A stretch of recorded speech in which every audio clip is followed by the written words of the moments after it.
5, 4, 3, 2, 1.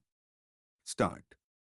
In a parliamentary system of government like the one followed in India, the Union Cabinet plays a crucial role in governance.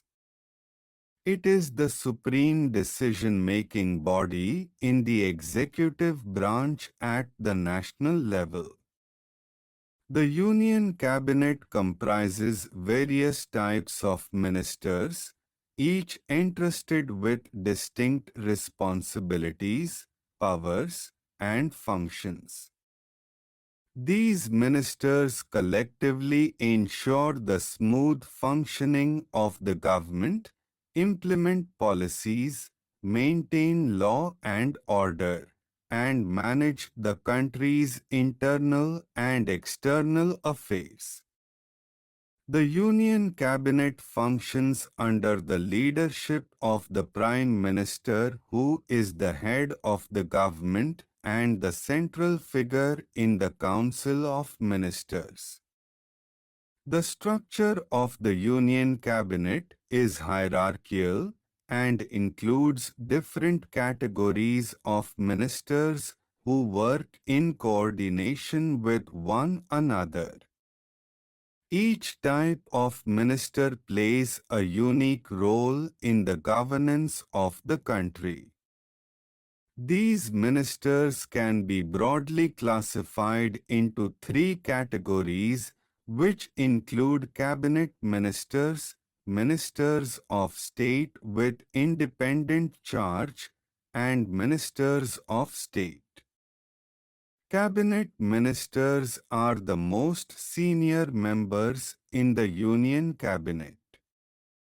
They are assigned important portfolios such as finance, defense, external affairs, home affairs, education, health, and others.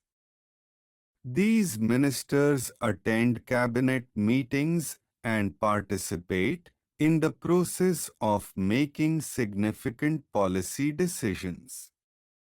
Their role is central in the functioning of the government because they head major ministries that deal with national issues.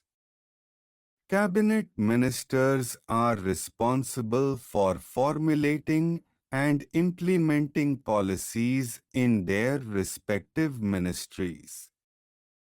They work closely with senior bureaucrats and advisors to ensure that the functioning of their ministries is effective. Being the most influential members of the Council of Ministers, Cabinet ministers are also involved in discussions that affect the entire nation. Their opinions carry substantial weight in cabinet meetings. Ministers of state with independent charge are junior ministers in the hierarchy but hold considerable responsibility.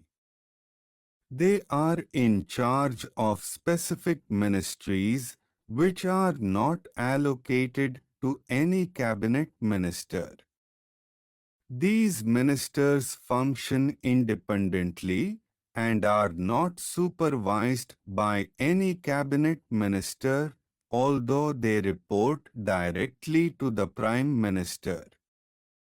They do not attend cabinet meetings as a matter of routine, but may be invited to attend when matters related to their ministries are discussed.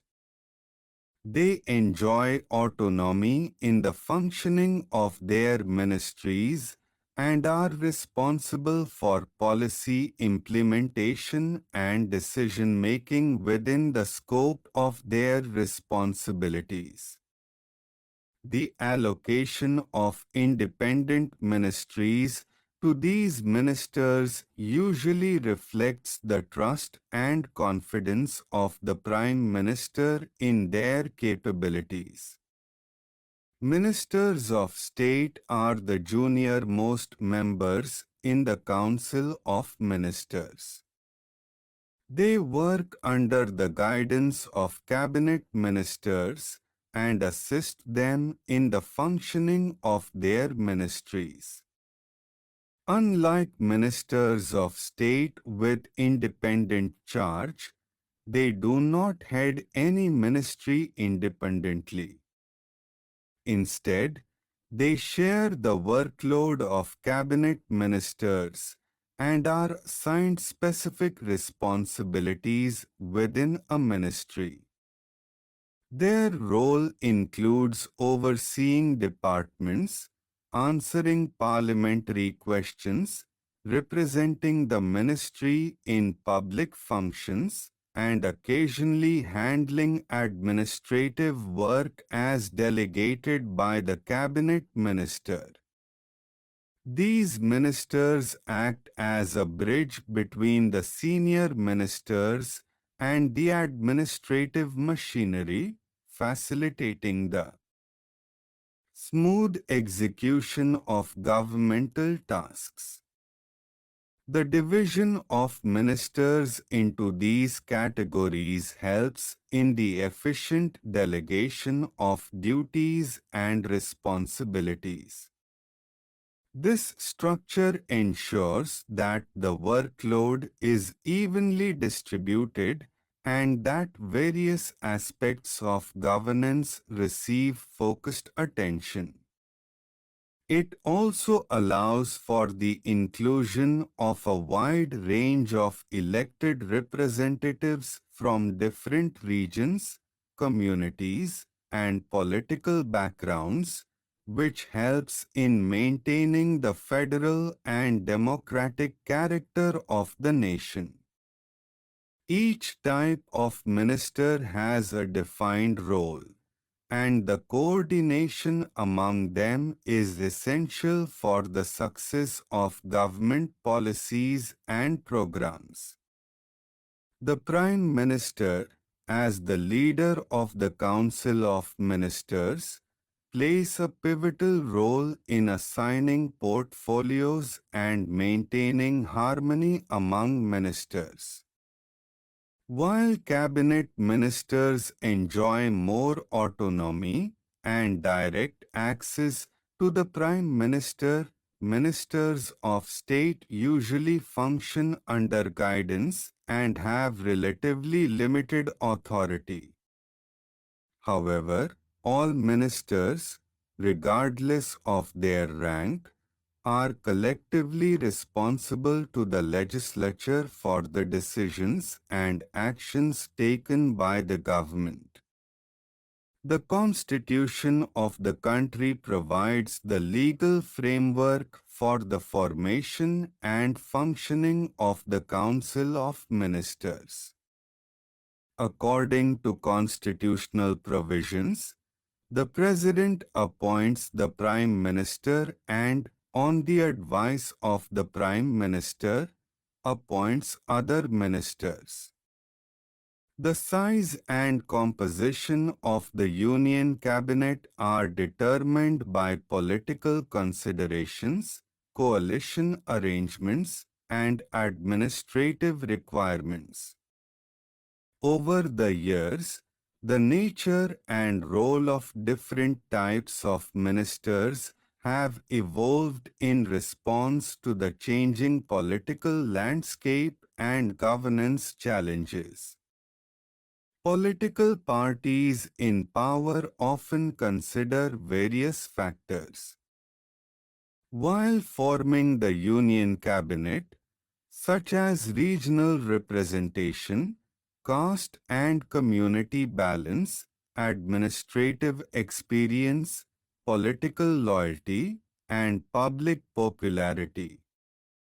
This leads to a diverse and representative council of ministers that mirrors the social and political diversity of the nation. Ministers are expected to uphold the principles of collective responsibility, confidentiality, and integrity in discharging their duties. Cabinet ministers often chair meetings of their respective ministries and have a significant say in national policy formulation. They also represent the country in international forums and play a key role in bilateral and multilateral negotiations. Their decisions have far-reaching consequences for the economic, social, and strategic interests of the nation. The Ministries of Finance, External Affairs, and Home Affairs are traditionally considered the most powerful and are usually headed by senior and experienced leaders. Ministers of State with independent charge, though not as prominent as cabinet ministers, often deal with important subjects such as culture, environment, and tourism. They get an opportunity to showcase their leadership and administrative capabilities, and successful performance can lead to elevation to cabinet rank in future reshuffles. These ministers have to balance independence with accountability and are often evaluated based on their ability to handle ministries without direct supervision. Ministers of State provide crucial support in large ministries such as health, education, agriculture, and road transport, where the workload is substantial. They may be tasked with specific projects or schemes and are responsible for ensuring their implementation at the grassroots level. Stop.